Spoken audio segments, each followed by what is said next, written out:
이사야서 41장 10절 본문 두려워하지 말라 내가 너와 함께함이라 놀라지 말라 나는 내 하나님이 됨이라 내가 너를 굳세게 하리라 참으로 너를 도와주리라 참으로 나의 의로운 오른손으로 너를 붙들리라. 문맥 속 위치 앞문맥 이사야서 40장부터는 흔히 위로의 책 Book of Comfort 이라고 부릅니다. 그러나 이 위로는 근거 없는 낙관이 아닙니다.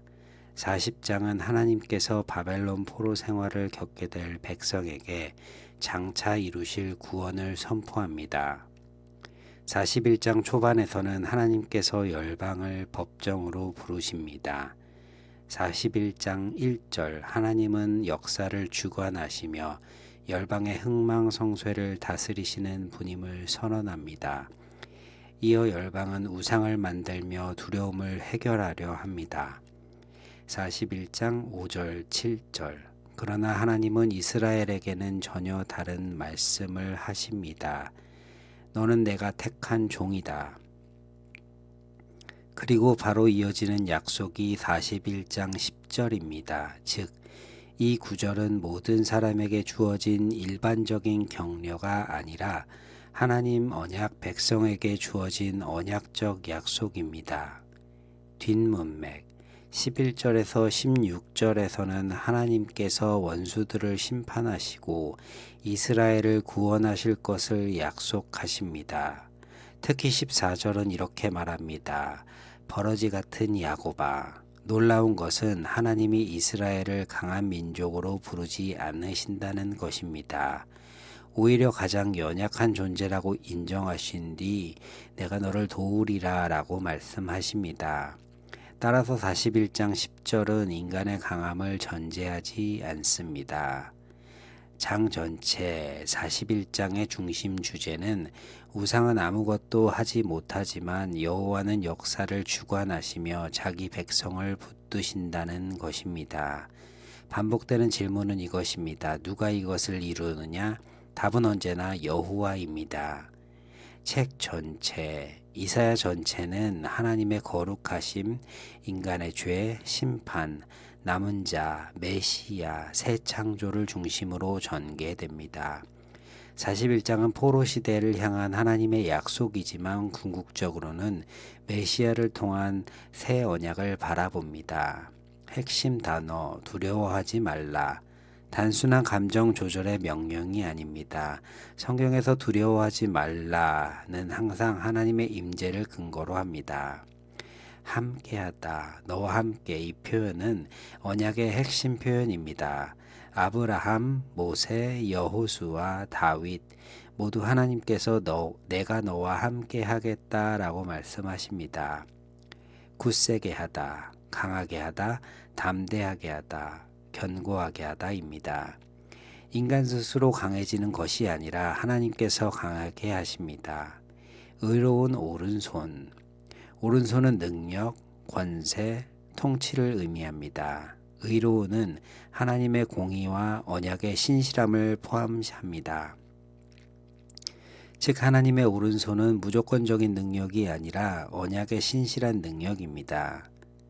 본문의 의미, 이 구절은 5개의 하나님의 선언으로 이루어집니다. 첫째, 두려워하지 말라. 이유는 상황이 좋아졌기 때문이 아닙니다.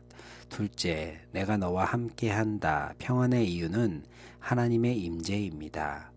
셋째, 내가 내 하나님이다. 이것은 출애굽 이후 계속 반복되는 언약 공식입니다. 나는 너의 하나님이고 너희는 내 백성이다. 넷째, 내가 너를 강하게 하겠다. 능력의 근원은 하나님입니다.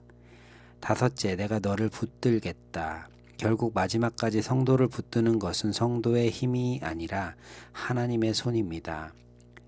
구약과의 연결, 아브라함 창세기 15장 두려워하지 말라. 하나님은 언약을 세우십니다. 모세 출애굽기 3장 내가 반드시 너와 함께 하리라. 있으리라. 모세의 자신감은 하나님의 임재였습니다. 여호수아 1장 9절 두려워하지 말라 동일한 언약입니다. 다윗 시편 23편 내가 사망의 음침한 골짜기로 다닐지라도 두려움이 없는 이유는 하나님의 임재입니다. 신약과의 연결, 마태복음, 예수님의 이름, 임마누엘, 하나님이 우리와 함께 계시다. 이사야서 41장의 약속이 육신을 입고 오신 예수님 안에서 성취됩니다. 요한복음, 예수님은 내가 너희를 고아와 같이 버려두지 아니하겠다 라고 말씀하십니다. 히브리서 13장 5절 내가 결코 너를 떠나지 아니하리라. 이사야의 언약이 교회에도 이어집니다.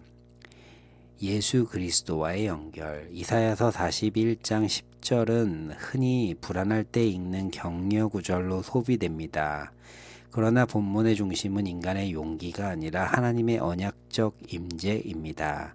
이 약속은 예수 그리스도 안에서 가장 완전하게 성취됩니다. 예수님의 인격, 예수님은 임마누엘, 하나님이 우리와 함께 계시다 이십니다.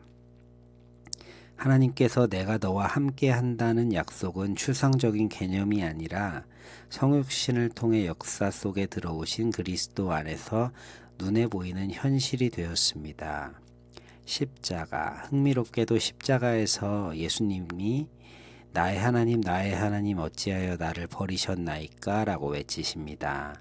죄 없으신 그리스도께서 버림받으심으로 그를 믿는 자는 결코 하나님의 임재에서 버림받지 않게 되었습니다. 부활은 하나님의 의로운 손이 메시아를 죽음에서 일으켰다는 선언입니다. 중보사역, 오늘도 그리스도는 하나님 우편에서 자기 백성을 위해 중보하십니다. 그러므로 성도는 자신의 능력이 아니라 살아계신 중보자의 사역 때문에 끝까지 붙들립니다. 신학적 의미, 하나님의 성품, 하나님은 언약에 신실하시며 자기 백성을 떠나지 않으시는 분입니다. 인간은 두려워하는 존재입니다. 성경은 그 사실을 부정하지 않습니다. 죄, 본문은 아직 직접 죄를 언급하지 않지만 이사야 전체는 포로 생활이 죄에 대한 심판의 결과임을 전제로 합니다. 하나님의 임재 약속은 심판 이후에도 언약을 포기하지 않으시는 은혜를 보여줍니다.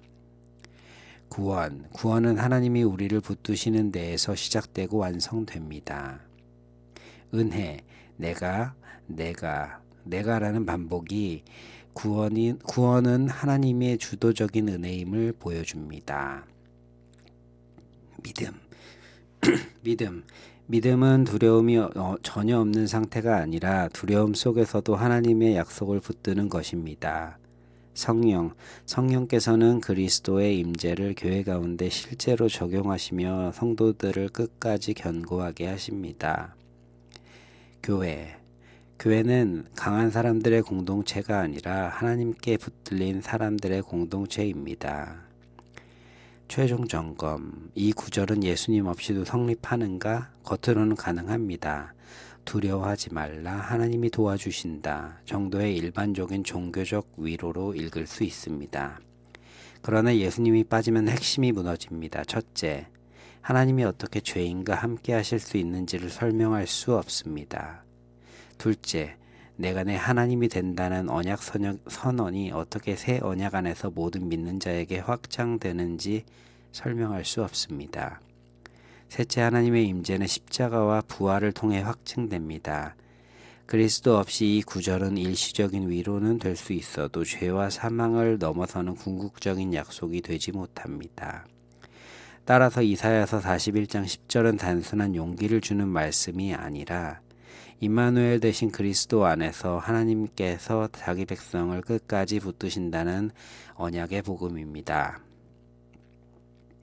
최종 결론, 이사야서 41장 10절은 두려움을 없애라는 심리적 조언이 아니라 죄로 심판받아 마땅한 언약 백성을 하나님께서 임마누엘 되신 그리스도 예수 안에서 끝까지 함께 하시고 붙드시며 의로운 능력으로 구원하신다는 복음의 약속입니다.